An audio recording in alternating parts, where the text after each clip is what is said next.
વચનામ પાન 294, પત્રાંક 262, મુંબઈ શ્રાવણ સુદ 1947. ઉગરીબેન ઉપર આ પત્ર છે.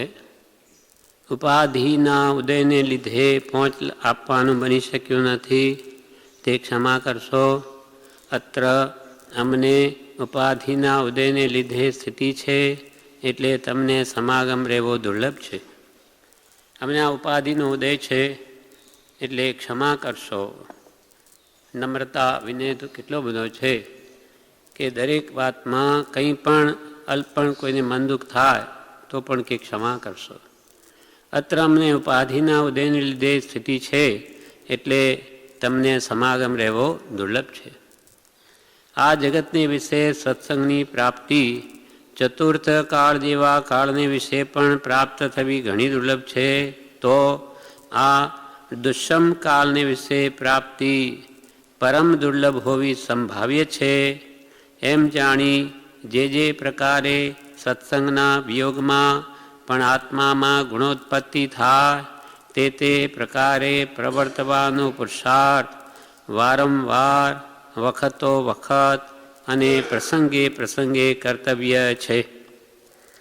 સત્સંગ તો સર્વકાળમાં દુર્લભ છે. જ્યાં ભગવાન તીર્થંકરોનું વિચરવું હોય, કેવળ અનેક નાની પુરુષો જ્યાં હાજર હોય ત્યાં પણ સત્સંગ તો દુર્લભ જ છે. કેમ કે મહાત્માઓ મોટે ભાગે જંગલોમાં વિચરતા હોય, તો અહીંયા પ્રભુશ્રી જેમ કંઈ થાણું થાપીને બેઠા ન હોય. આ તો એમને વાનો ઉદય આવ્યો ને બનવા કાળ હતું એ બની ગયું. બાકી મહાત્માઓ તો વિચરતા જ રહે. તો સત્સંગ તો સર્વકાળમાં દુર્લભ છે. તો આવા ભયંકર હીન ધીટ પાપી જીવોનું જ્યાં વિશેષપણે જન્મવું છે એવા કાળમાં સત્સંગ દુર્લભ હોવો સંભાવ્ય છે. એમ જાણી શું કરવું? સત્સંગ તો મળવો દુર્લભ છે. તો જે પ્રકારે સત્સંગના વિયોગમાં પણ આપણા આત્મામાં ગુણોની ઉત્પત્તિ થાય તે પ્રકારે પ્રવર્તવાનો પુરુષાર્થ વારંવાર કરવો. કેવી રીતે કરવો? સત્સંગનો જોગ તો નથી, તો કે છે નિરંતર સત્સંગની ઈચ્છા. હંમેશા મને સત્સંગની જ પ્રાપ્તિ થાય, નિરંતર સત્સંગમાં જ રહું અને અસત્સંગમાં ઉદાસીનતા. અસત્સંગ આરંભ પરિગ્રહના બધા કામો અસત્સંગ છે. ઘરના કામો પણ અસત્સંગ છે. અને મોટામાં મોટો અસત્સંગ અથવા કુસંગ કોનો છે? કુગુરુનો. કેમ કે આપણી માન્યતાને જ ફેરવી નાખે. સમ્યક માન્યતા થઈ હોય તેને તોડી નાખી મિથ્યા માર્ગે ચડાવી દે. એટલે નિરંતર સત્સંગની ઈચ્છા, અસત્સંગમાં ઉદાસીનતા રહેવામાં મુખ્ય કારણ તેવો પુરુષાર્થ છે. હવે જોગ નથી તો આપણે સત્પુરુષના વચન બળે આત્મબળ કેળવવું અને બળ મેળવવું શાસ્ત્રોથી, એના વચનોથી. જ્યાં સત્પુરુષની હાજરી નથી તો કંઈ ને કંઈ પુરુષાર્થ તો કરે જ કામ થશે. તો એમ રહેવામાં મુખ્ય કારણ સત્સંગની ઈચ્છા અને અસત્સંગમાં ઉદાસીનતા રહેવામાં મુખ્ય કારણ તેવો પુરુષાર્થ છે. એમ જાણી જે કંઈ નિવૃત્તિના કારણો હોય તે કારણોનો વારંવાર વિચાર કરવો યોગ્ય છે. ઘરમાં રહ્યા છતાં નિવૃત્તિ કેમ મળે મને, જેથી હું સ્વાધ્યાય ભક્તિમાં કાળ ગાળી શકું. એમ જાણી જે કંઈ નિવૃત્તિના કારણો હોય તે કારણોનો વારંવાર વિચાર કરવો યોગ્ય છે. પણ નિવૃત્તિના અભ્યાસ વિના જીવની પ્રવૃત્તિ ટળે નહીં. હંમેશા માણસ પ્રવૃત્તિમાં જ રહે તો એની નિવૃત્તિ ગમે નહીં. એટલે એનો પણ અભ્યાસ કરવો પડે. કોઈ જાણે આ આજીવન આવીને રહી જાઉં એટલે પછી થોડા દિવસ થાય કે કંટાળો આવવા લાગે, કદાચ એવી નિવૃત્તિ સંપૂર્ણ સેવી ન હોય તો અહીંયા અભ્યાસ કરવો જોઈએ કે હવે રહીને મને સત્સંગ ભક્તિમાં રસ છે કે નહીં. આશ્રમમાં તો કોને ગમે કે જેને કાં તો ભક્તિમાં રસ હોય, કાં સ્વાધ્યાયમાં, સ્મરણમાં, અથવા ગોખવામાં, લખવામાં. માત્ર કામ એક આત્માર્થનું જેનો લક્ષ્ય હોય તેનો જ આ કાળ આનંદપૂર્વક પસાર થઈ શકે. પછી મળવાનું ને ફરવાનું ને એવી જો વૃત્તિઓ અંદર હોય, બીજાને મળીને ગપ્પા મારવાનો, તે માણસ ત્યાં ટકી ન શકે. ત્યાંનું યોગબળ જ એવું છે કે એને કહેવું ના પડે એ જ ભાગી જાય, ગમે જ નહીં. અહીંયા મહાપુરુષોનું યોગબળ વર્તે છે.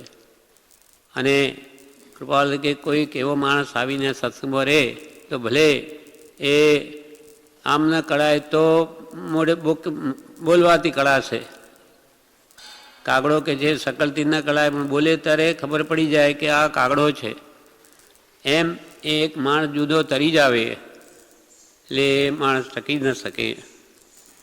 એમ નિવૃત્તિના કારણો હોય તે કારણોનો વારંવાર વિચાર કરવો યોગી છે. પહેલાં નિવૃત્તિનો અભ્યાસ કરવો, પ્રવૃત્તિ છોડવી તો નિવૃત્તિ જીવને ધીમે ધીમે ગમતી જાય. હવે આગળ લખે છે, અમને કાલે આપણે અહીંયા સુધી વાંચેલું, હવે આગળ અમને આ લખતા એમ સ્મરણ થાય છે કે શું કરવું અથવા કોઈ પ્રકારે થતું નથી એવું તમારા ચિત્તમાં વારંવાર થઈ આવતું હશે.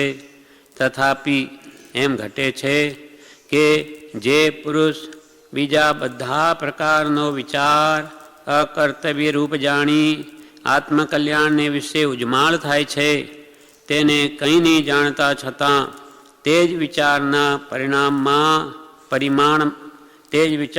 પરિણામમાં જે કરવું ઘટે છે અને કોઈ પ્રકારે થતું નથી એમ ભાષ્યમાન થયેલું તે પ્રગટ થવાનું તે જીવને વિશે કારણ ઉત્પન્ન થાય છે અથવા કૃત્યતાનું સાક્ષાત સ્વરૂપ ઉત્પન્ન થાય છે.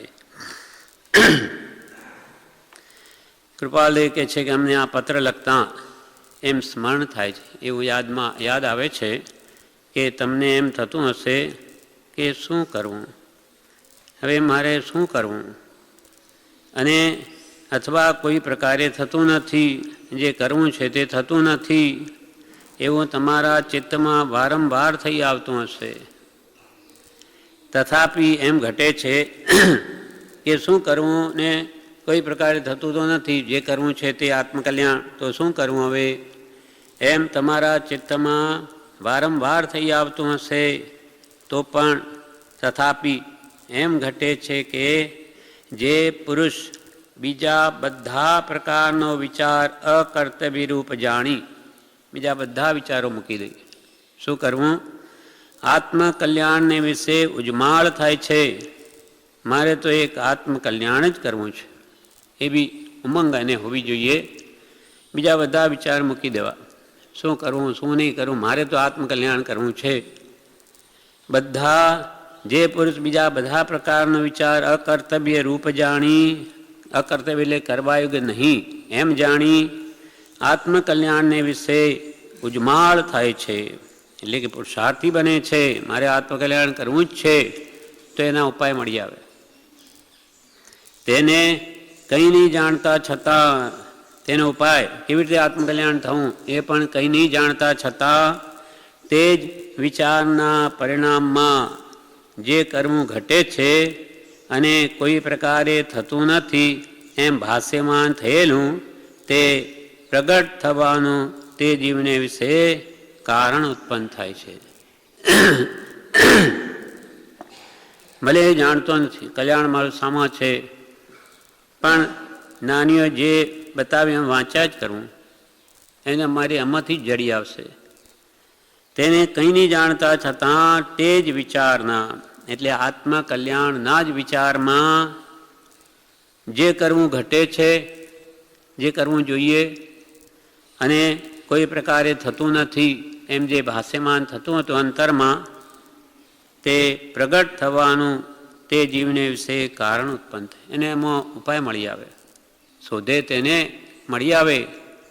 મારે જોઈએ જ છે ઉપાય, તો નાનીના વચનમાં શોધે તો એને ઉપાય મળે જ, પણ મને થતું નથી, હવે શું કરીએ એમ કંઈ વિચાર કરી કંઈ નહીં થાય. એમ ભાષ્યમાન થયેલું તે પ્રગટ થવાનું તે જીવને વિશે કારણ ઉત્પન્ન થાય છે અથવા કૃત્યતાનું સાક્ષાત સ્વરૂપ ઉત્પન્ન થાય છે. કૃત્ય થઈ જાય, સાક્ષા આત્મ સ્વરૂપ પ્રગટ થઈ જાય, ત્યાં સુધી પહોંચી જાય. પણ જે મંડી પડે, મુખ્ય અંતરાય હોય તો પહેલો જીવનો અનિશ્ચય છે, પછી પુરુષાર્થ જોઈએ. જો ઈચ્છો પરમાર્થ તો કરો, તો જો ઈચ્છો પરમાર્થ તો આત્માર્થ તમે ઈચ્છતા હોય તો કરો સત્ય પુરુષાર્થ. પુરુષાર્થ તો બધા કરે, સાચો પુરુષાર્થ કે જે જ્ઞાની બતાવે તે કરો સત્ય પુરુષાર્થ. પણ ભવસ્થિતિ આદિ નામ લઈ છેદો નહીં આત્મા, કે ભાઈ ભવસ્થિતિ પાકશે, આપોઆપ પુરુષાર્થ ઉપડી જશે ને આપણું કામ થઈ જશે, એમ વિચાર કરી કંઈ ન વળે. અથવા કૃત્યકૃત્યતાનું સાક્ષાત સ્વરૂપ ઉત્પન્ન થાય છે. આ પ્રમાણે કૃપાલદેવે કહ્યું, એનું વિવેચન પણ બ્રહ્મચારીએ કહ્યું છે, કર્યું છે.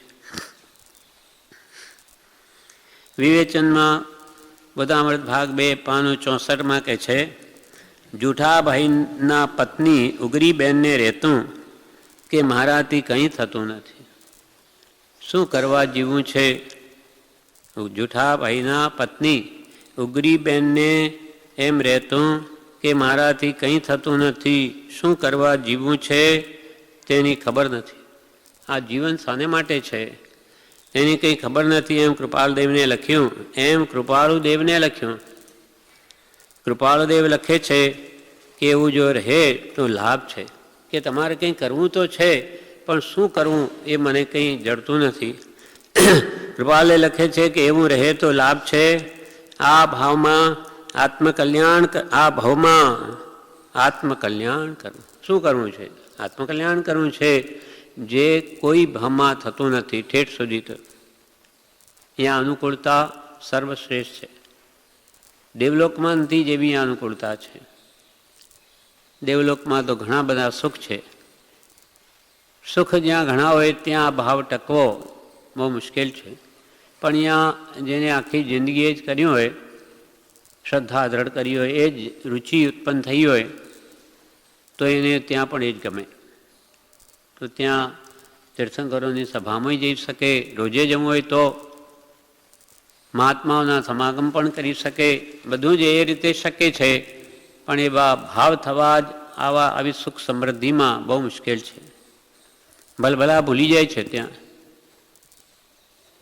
પણ વ્યવહાર સંકિત પણ અહીંયાથી લઈને જો જાય તો એ તે ત્યાં દ્રઢ રાખી શકે છે. કેમ કે એને જોગ મેળવવો હોય તો એ શક્ય છે, જ્યારે આપણને એ નથી જોગ. આપણે મહાવિદ્યામાં જઈને ભગવાનની ઉપદેશ વાણી સાંભળી શકીએ એમ નથી, પણ એ ભાવ જ ત્યાં ઉપજવો જ અતિ દુર્લભ છે. જે આખી જિંદગી આ દ્રઢ કરે તો જ થાય. જેમ કે આ ભાવમાં પણ કેટલા જીવોને ભક્તિ કે આત્મકલ્યાણ કરવાનો ભાવ થાય? કરોડો જીવો છે. ધર્મમાં તો બધા જ મોટે ભાગે કૃપાલ કે સર્વજીવ આત્માઓ કોઈને કોઈ ધર્મમાં પ્રવૃત્તિ કરે, પણ સાચો ત્યાગ માર્ગ હાથમાં આવી અને એ પ્રમાણે વર્તમાનનો ભાવ કેટલાને થાય? ત્યાંય તેવું જ છે. જીવો તો એના જ છે, અહીંયાથી જ જાય છે. તેમ કૃપાલુદેવ લખે છે કે એવું જો રહે તો લાભ છે. આ ભાવમાં આત્મકલ્યાણ કરવું એ કરવાનો વખત આવ્યો છે. આ વખત આવ્યો છે. આત્મકલ્યાણ માટેની આ સિઝન છે મનુષ્ય ભાવ, જે ન નરકમાં થાય, ન તિર્યંજ ગતિમાં થાય, દેવલોકમાં થઈ શકે એમ છે. તો ત્યાં સગવડ સુવિધાઓ ભૌતિક ભોગોની ઘણી બધી છે, અને આપણે ભોગોનો અનાદિનો અભ્યાસ છે, એટલે સહેજે જીવ તણાઈ જાય. જ્યારે મનુષ્ય ભાવમાં નથી દેવલોક જેવી ભોગોની અનુકૂળતા, અને નથી નરક જેવું અત્યંત દુઃખ, કે નથી તિર્યંજ જેવી બુદ્ધિની હીનતા, બધું મધ્યમ છે. એટલે અહીંયા જીવ ધારે તો જરૂર થઈ શકે. અને આપણને તો અદ્ભુત યોગ મળ્યો છે સર્વ પ્રકારે. એ કરવાનો વખત આવ્યો છે. એવા ને એવા પરિણામ રહે. કેવા પરિણામ? કે મારે આત્મકલ્યાણ કરવું છે, એવા ને એવા જો પરિણામ એટલે ભાવ રહે, તો એને જે કરવા યોગ્ય છે તે થાય અને સમજાય કે એ જ કર્મયુગ છે. શોધે મારે કરવું જ છે તો જરૂર એને મળી આવે અને એ કરવા માંડે તો કે જે જરૂર થાય અને એને સમજાય અને એ જ કર્મયુગ છે એમ એને થાય તો કૃત્ય થવાય. કૃત્ય સુધી પહોંચી જાય. કૃત એટલે કર્મયુગ, કૃત્ય એટલે કરી લીધું, ત્યાં સુધી પહોંચી જાય, સમ્યક દર્શન સુધી. કેમ કે મિથ્યાત્વ જવારું મોક્ષ તો આ કાળમાં છે. ભલે કેવળના ન થાય પણ આત્માની મિથ્યા માન્યતાઓ દેહમાં આત્મબુદ્ધિ એ છૂટી શકે છે આ કાળમાં, અને આત્મામાં આત્મબુદ્ધિ થઈ શકે છે. કેમ કે આપણને સાચા ગુરુ મળ્યા છે જે હંમેશા આત્મા તરફ લક્ષ્ય કરાવે છે કે તું દેહ નહીં, તું આત્મા છું, એ વાત દ્રઢ કરાવે છે. તેથી આ ભાવ આપણે થઈ શકે છે. પર પ્રેમ પ્રવાહ બઢે પ્રભુ સે તો સવાગમ ભેદ સૂર બસે. કેવી રીતે થાય કૃત્ય થવાય? પર પ્રેમ, પરમ પ્રેમ જે સંસાર પ્રત્યે છે તેનો પ્રવાહ જો ભગવાન પ્રત્યે થાય, આ બાજુ એનો પ્રવાહ વળી જાય. નદીનો પ્રવાહ જેમ ઉત્તર દિશામાં હોય એને દક્ષિણ દિશામાં વાળવો પડે, સાવ ઊંધો, બહુ વિકટ છે. નદીનું પાણી ઉત્તર દિશામાં જતું હોય એને પશ્ચિમ પૂર્વમાં વાળવું હોય દક્ષિણમાં તો અતિ દુષ્કર વાત છે. એને કેમ રોકવું?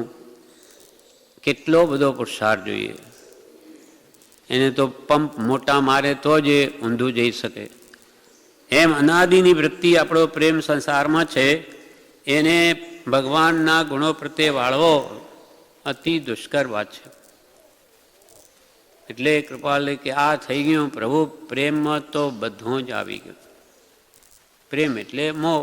આપણો મોહ સંસારિક પ્રેમને મોહ કહેવાય, વાસનાનો પ્રેમ. ભગવાનના પ્રેમને ભક્તિ કહેવાય. એ પ્રેમ સંસારનો જો ભગવાનનો ગુણો પ્રત્યે જો લાગી જાય, ગુણો પ્રગટાવવા, તો સબ આગમ ભેદ સૂર બસે. આગમોનું રહસ્ય એના હૃદયમાં આવીને બસી જાય. એને આગમોય વાંચવા ન પડે. અને કૃપાલે તો કે એક આત્માને જાણ્યો તેણે સર્વ જાણ્યો. અને સર્વ જાણવાનું ફળ પણ એક આત્મ પ્રાપ્તિ છે. આ બધા શાસ્ત્રો ભણીને કે જપ તપ ક્રિયા બધું કરીને કરવું છે શું? તારી જાતને ઓળખવી છે, સ્વરૂપને ઓળખવું છે. હું કોણ છું? હું કોણ છું? ક્યાંથી થયો? શું સ્વરૂપ છે મારું ખરું? મારું ખરું સ્વરૂપ શું છે? આ સપ્ત દુર્ગંધમય ધાતુનું બનેલું આ શરીર એ હું છું કે એથી કોઈ બીજું છે? શું સ્વરૂપ છે મારું ખરું? કોના સંબંધે વળગણા છે રાખું કે પરહરું? જે બધા સાથે સંબંધો છે, કુટુંબ સાથે, બીજા બધા સાથે, એ રાખું એમાં લાભ જણાય છે. સંસારી જીવોને લાભ જણાય છે.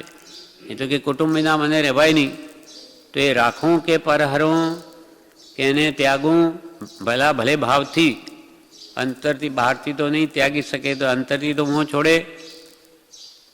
એમાં લાભ છે કે નુકસાન છે એ બધું બરાબર વિચારે તો આપોઆપ એને ખબર પડી જાય. મારે શું કરવું છે એ જ વિચાર નથી આવતો.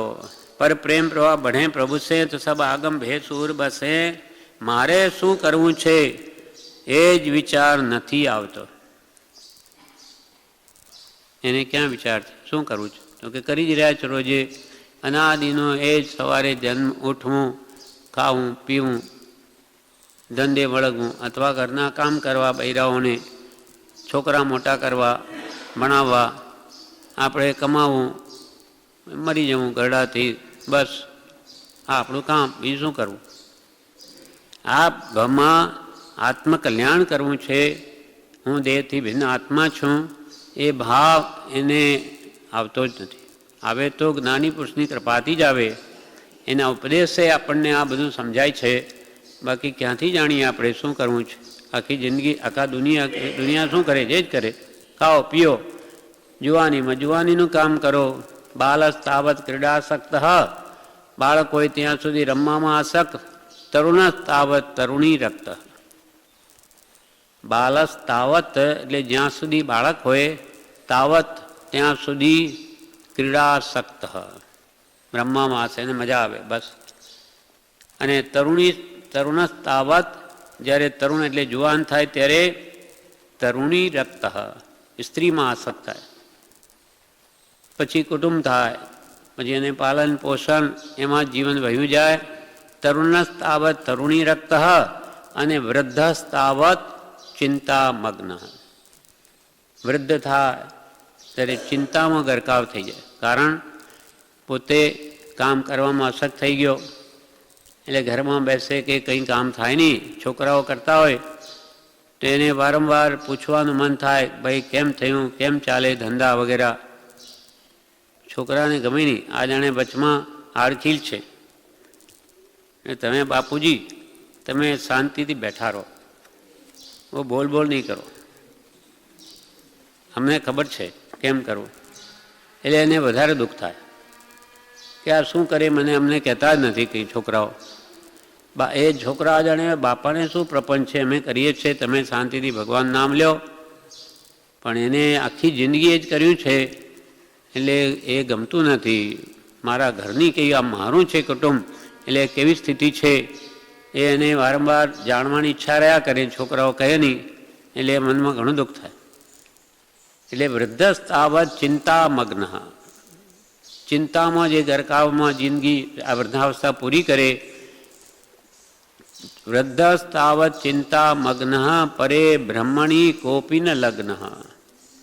કોઈ જીવ બ્રહ્મ, કોઈ આત્માને બ્રહ્મની લગ્ની લાગતી નથી કે હવે વૃદ્ધાવસ્થા થઈ તો પણ આવી રીતે ચિંતામાં મગ્ન રહે, પણ હવે મારા આત્માનું કલ્યાણ કરી લઉં, સૂચતું જ નથી.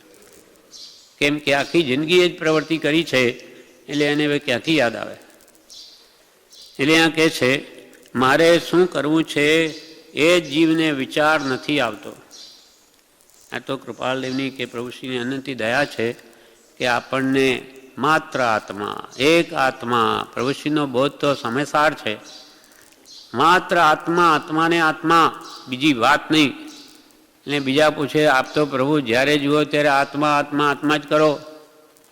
ત્યારે પ્રભુશ્રી કહે શું આત્મા નહીં તો શું જડ? આ જડમાં તો જીવ મોયો જ પડ્યો છે. જડ એવા પૂતગલમાં, શરીરમાં, સ્ત્રીમાં, પુત્રમાં, ધનાદિમાં તો અનાદિનો મોયેલો છે. જડને જ યાદ કરે છે. હવે સ્વરૂપને ભૂલી ગયો એટલે આત્માને ધ્યાનવાળા, એને સ્મરણવાળા ભૂલમાં. હે જીવ ભૂલમાં તને સત્ય કહું છું, સુખ આત્મામાં છે, બહાર શોધવાથી નહીં મળે. અંતરનું સુખ અંતરની સમ શ્રેણીમાં છે. તે થવા બાહ્ય પદાર્થો સંબંધીનું આશ્ચર્ય ભૂલ. બહાર તો બધું પર્યાય છે પૂતગલની, એમાં જીવ રાજ્ય છે, સ્વરૂપને ભૂલી જાય છે. હવે એ ભૂલ તું તો તને સુખની પ્રાપ્તિ થાય. મારે શું કરવું છે જીવને વિચાર નથી આવતો. હળુ કર્મી જીવ હોય તેને વિચાર આવે છે. હળુ કર્મી જીવ હોય એટલે સંસાર બહુ અલ્પ રહ્યો હોય, જન્મથી છૂટવાનો એને અવસર ટૂંકામાં આવવાનો હોય તો એને જ્ઞાનીના વચનો પર શ્રદ્ધા આવે અને એના ઉપરથી એને એની વિચારણા જાગે કે આ આટલા વર્ષો બધા ચાલ્યા ગયા, મેં શું કર્યું? આ કલ્યાણની વાત છે, મેં કલ્યાણ માટે શું કર્યું? મારી આખી જિંદગી તો આ ધંધા અને વ્યવસાય અને વ્યવહારમાં જ પૂરી થઈ ગઈ. મેં પ્રાપ્તિ શું કરી? અને હવે મરી જઈશ, શું ક્યાં જઈશ? કઈ ભાવમાં જઈને પડીશ? એવો એને વિચાર આવવો જોઈએ. પણ એ કહે છે હળુ કર્મી જીવને જ આવે, ભારે કર્મી હોય એને ના આવે. હળુ કર્મી જીવ હોય તેને વિચાર આવે છે શું કરવું એની મને ખબર નથી. હળુ કર્મીને વિચાર આવે ખરેખર મારે કરવું શું હવે એની મને ખબર નથી. હું કરું છું તે તો ખોટું છે. એમ જો રહ્યા કરે તો કામ થાય. હું જે મારા સ્વચ્છંદે અથવા કુગુરુ આશ્રય જે કરી રહ્યો છું એમાં કંઈ મને આત્મામાં કંઈ ગુણોત્પત્તિ થાય એવું દેખાતું નથી. એ મારા વિષય કસાય ઘટ્યા હોય એવું લાગતું નથી. તો કંઈક માર્ગ બીજો હોવો જોઈએ. કંઈ પ્રાપ્તિ થતી નથી. મને ખબર નથી, હું કરું છું તે તો ખોટું છે, એમ જો રહ્યા કરે તો કામ થાય. આત્મકલ્યાણ કરવા યોગી છે, એ થાય તો સારું એવી ભાવના કરવી. કરવા યોગ્યતા જન્મમાં આત્મકલ્યાણ જ છે. કેમ કે અનાદિકાળમાં જીવે કર્યું નથી અને હવે થાય એવો યોગ છે. અને આપણી તો ઘણી બધી આ જીવન તો જતું રહ્યું છે. હવે છેડો રહ્યો છે.